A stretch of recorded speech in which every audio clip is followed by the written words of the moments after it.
All right, so I've been getting a lot of questions about what subclasses are the best for different builds. So I'm just gonna do like a short tier list today, okay? And I just want to say this is just my personal opinion as well. I do think that every single subclass is good in its own way, but just for the people who are trying to make the best builds in the game, I'm just gonna do the subclass tier list, okay? So for S class, I'm just gonna put Reaper up there, okay? Like Reaper is just really good. The life steal it has is also good. The regenerate, just for the regenerative abilities, it just makes Reaper one of the top tiers, okay? Because if you go into PvP, people do a lot of crazy combos in PvP, and just being able to get some health back is really good. And plus, you get this buff when you're below 50% health that helps you, that increases your damage by 10% and increases your health regen by 10%. So like this is just like really good for PvP, okay? Any build you're going for, you definitely want to, Reaper is just going to be up there, okay? And in my personal opinion, it's the only one that's going to be S tier, okay? Now for A tier, I want to say Windwalker first, okay? Now the only downside to Windwalker is that a lot of the moves are blockable, okay? And it's only until you get the V2 where you're able to do like the stronger version of the move. I've not really figured out how to get the V2 for subclasses, so if you know how to get V2 of subclasses, put it down in the comments down below, okay? So yeah, Windwalker is going to be there. I think the only good thing about it is just this the jump M1 passive that you get, okay? This one right here, I think that's one of the main things that makes it A tier. And plus this move is also long range as well, so it goes A tier, okay? The next is going to be Priest, okay? I'm pretty sure everybody knows that healers are very important, especially when it comes to like, you know, doing raids and doing boss raids and stuff like that. So just having a healer that can just, you know, bring you back from the dead or bring you back from getting knocked or just heal you, it's a good plus for your team, okay? So that's why that's gonna go A tier. Next is gonna be Scientist, okay? I feel like this one is slept on, honestly. I don't really see a lot of Scientists here, but when you get the V2 for Scientist, it basically becomes like one of the best in the game, okay? Like your cyborg beam is twice as large and does, you know, has a longer range and does as much damage. Your spider stuff also hits stuns right now, and plus it's also a combo extender as well, which is really good, okay? And the bug toss throws 3 bugs, you know, so you basically gain like a good buff. And then you have a passive that increases your dodge frames as well. Who doesn't like mobility? So Scientist is one of the top ones for sure, okay? And y'all should definitely cop that. All right, now the next is gonna be Berserker, which is gonna be A tier as well.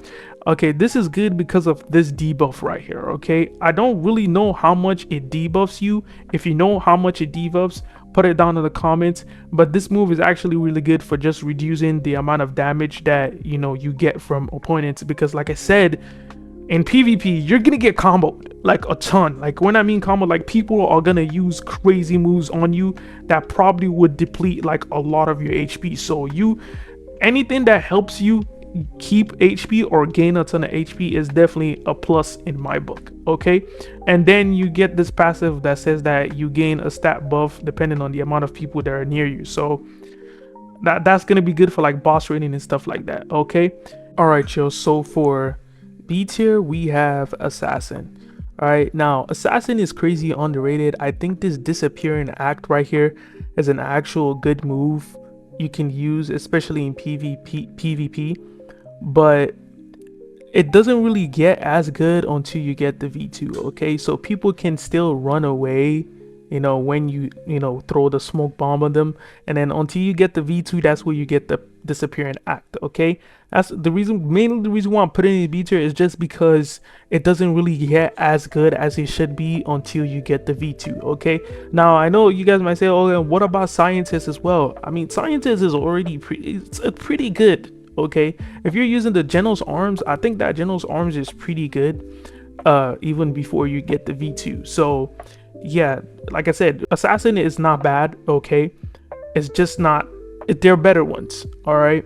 And then for Partial Infernal is also going to be going to B tier as well, also for the fact that there are 2 reasons, all right? One is that you can't really use a lot of this stuff until you have your mask on, which is kind of annoying.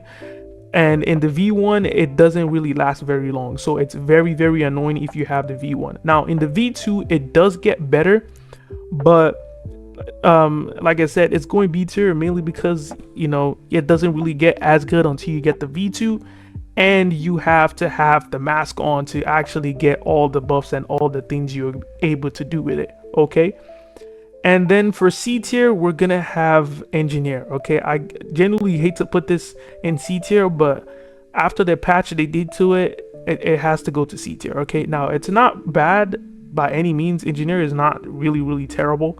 I've seen a lot of people saying it's terrible, but it's really not that terrible. But number one, it doesn't really get as good until you get the V2. Okay, you know, when you deploy the turrets, it doesn't hit stun until you get the V2, and the turrets don't last as long as they used to. Okay, like I used to use the turrets in the old Fire Force Online, and they used to last for a good amount of time, but now you just put it for like 5 seconds and it's already out. Okay, and for some reason in the V2 they don't even add where you can actually have the turret on for a longer amount of time, so you know, it just goes to C tier. All right, yo, so for Infernals, okay, I just want to say it again, this is just my personal opinion. Okay, Spitter has to go S tier for me. All the punches you do add burn damage, and you get this really good move that ragdolls that you can combo extend off of, and he bypasses block, bro. I don't know, Spitter is just S tier for me. Okay, and then the next one we have is going to be Beam.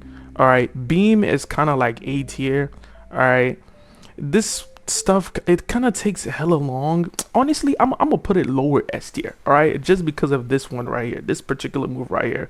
It's really good, and it catches people off guard. Okay, like you do a down slam, maybe like they dodge it and they don't know what's gonna come next, and this beam just comes out of nowhere. This is unexpected. I like this. Okay, but this is kind of slow. Okay, people can see it coming, and you know, I mean, if you know how to do it, I'm just put this lower S tier. Okay, look, that's gonna go lower S tier. All right, and then for A tier we are gonna have Wings. Okay, Wing is gonna go A tier. All right, this move is nice. You can combo extend off of it. I don't know if I don't really use Wing that much. Okay, but if you use Wing, put it down in the comments and tell me what do you think it should be. But in my opinion, I think it should go A. Okay, this bypasses block, which is really good, but if that's the only move it has, I don't really know. Okay, and then next we're gonna have Blitz. Okay, I've seen a lot of people use this Blitz and it's actually really good. I've not used it before, but if you've used it, if you know the passive for Blitz, put it down in the comments. Okay, Blitz is actually pretty good. Okay, it's nice. I've seen people use it. You can use this move to, you know, combo start, you know, just get some range, and then combo start is really good. And then Tail is gonna go B tier. Okay, Tail is gonna go B tier, even though I think this move is very easy to dodge. Like, it's basically like a down slam, but like lower, you know, and if you can dodge a down slam, you should be able to dodge that. All right, I don't really know what the hitbox is. I've not really used it, but Tails is gonna go B tier. There's really no C tier. Okay, there's really no C tier. All the Infernal subclasses are really good in my opinion, on like the human subclasses. I think the only one I put in C tier for humans is Engineer. But yeah, that's gonna do it for the subclass tier list. All right, this was just a quick video I wanted to do, because I've been getting a lot of questions about subclasses, which one is the best and which one is not the best. Okay, it depends on your build, and it depends on what you want to go for with the way you fight. Okay, so if you're new, like, subscribe, turn on post notifications. I'll catch you guys in the next video.